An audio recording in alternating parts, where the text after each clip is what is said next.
Assalamualaikum warahmatullahi wabarakatuh. Halo semuanya, perkenalkan nama saya Alisa Miza Alia dengan NIM 240913779092 dari kelas 2024B D4 Administrasi Negara.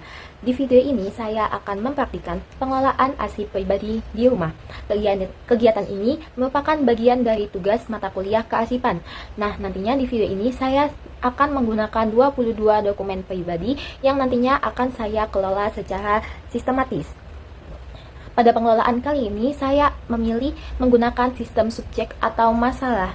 Baik, tanpa berlama-lama, langsung saja kita mulai ke tahap pertama.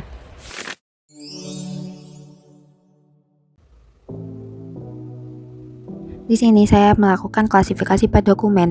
Pada tiap dokumen ada kategori administrasi pribadi, keuangan, pendidikan, prestasi, dan kesehatan. Berikut adalah alat dan bahan yang dibutuhkan dalam penataan arsip. Baik, setelah saya mengklasifikasikan dokumen per kategorinya, saya membuat daftar indeks arsip pribadi dengan contoh berikut, yaitu seperti yang pertama, untuk kategori administrasi pribadi ada kode ADM 01 untuk fotokopi KTP, ADM 02 untuk fotokopi SIM, ADM 03 untuk kartu keluarga, dan sudah saya isi semua, dan untuk detailnya saya akan memasukkan di sini. Setelah saya menyusun daftar indeks arsip pribadinya, saya akan menuliskan label di note seperti ini untuk per kategorinya, seperti administrasi pribadi, keuangan, pendidikan, prestasi, dan kesehatan. Kode subjek yang saya buat yaitu melalui singkatan dan juga saya menuliskannya pada label pembatas dengan warna berbeda agar lebih mudah dibedakan. Setelah itu, selanjutnya saya akan memasukkan dokumen arsip pribadi sesuai kategorinya ke dalam display book. Jadi nanti di halaman pertama akan diisi oleh daftar indeks arsip pribadi. Lalu untuk selanjutnya akan diberikan label seperti ini.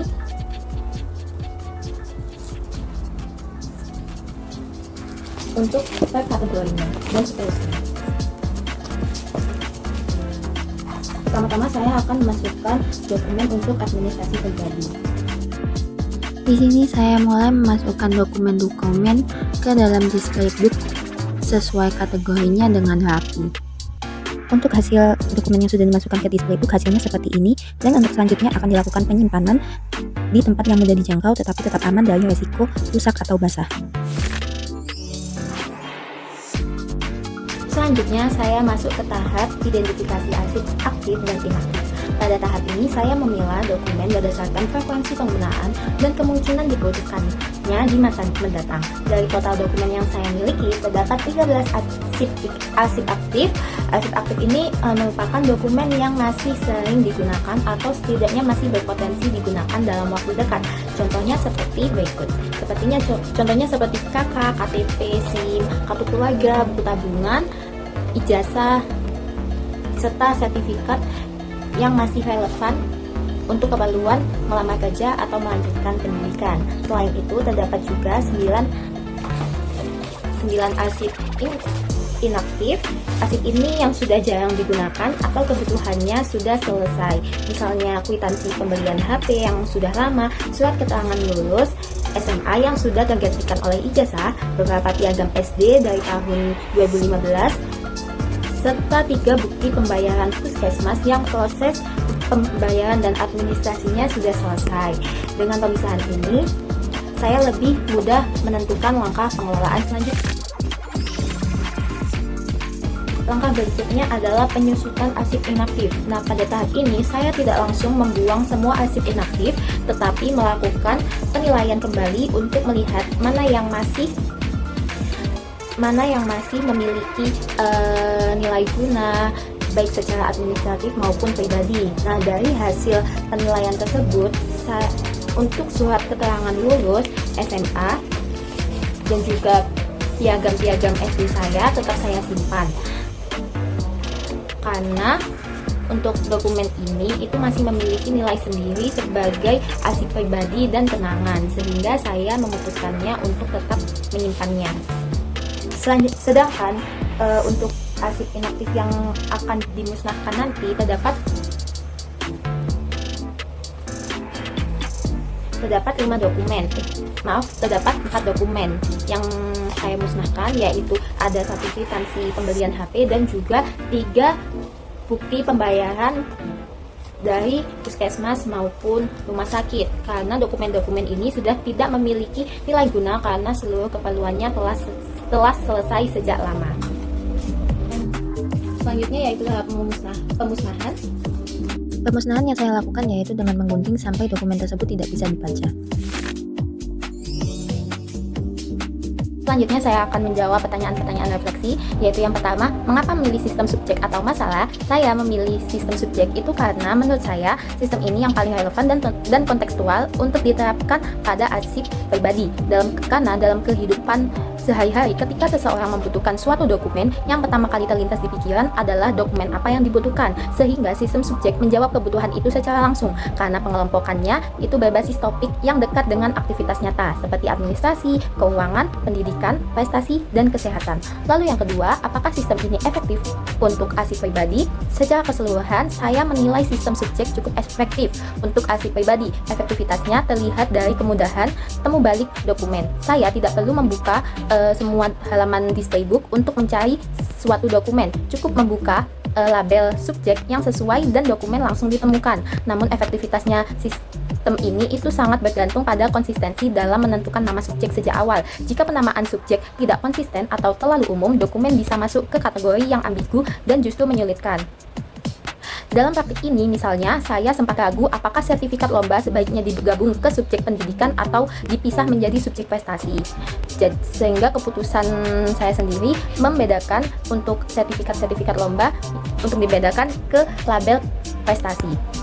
Lalu yang ketiga, kendala apa yang dijalani selama praktik? Ada beberapa kendala yang saya temui selama praktik. Yang pertama, kendala dalam menentukan subjek. Beberapa dokumen itu memiliki sifat lintas kategori sehingga sulit diputuskan untuk masuk ke subjek mana. Contohnya seperti surat keterangan lulus SMA yang bisa masuk ke pendidikan maupun administrasi pribadi. Saya akhirnya memutuskan berdasarkan fungsi utama dokumen tersebut, yaitu dengan memasukkannya ke dalam pendidikan. Lalu kendala kedua yaitu identifikasi arsip aktif dan inaktif.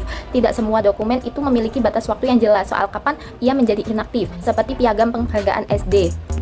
Karena dilihat secara frekuensi penggunaannya itu sudah sangat jarang, tapi secara nilai historis masih relevan untuk disimpan. Lalu yang keempat, apakah sistem ini masih efektif jika arsipnya bertambah banyak? Dalam jangka pendek, sistem ini masih efektif meski arsip bertambah banyak. Cukup dengan menambahkan nomor urut baru di subjek yang sudah ada. Misalnya ada prestasi baru, tinggal masukkan ke PRE 07 dan seterusnya.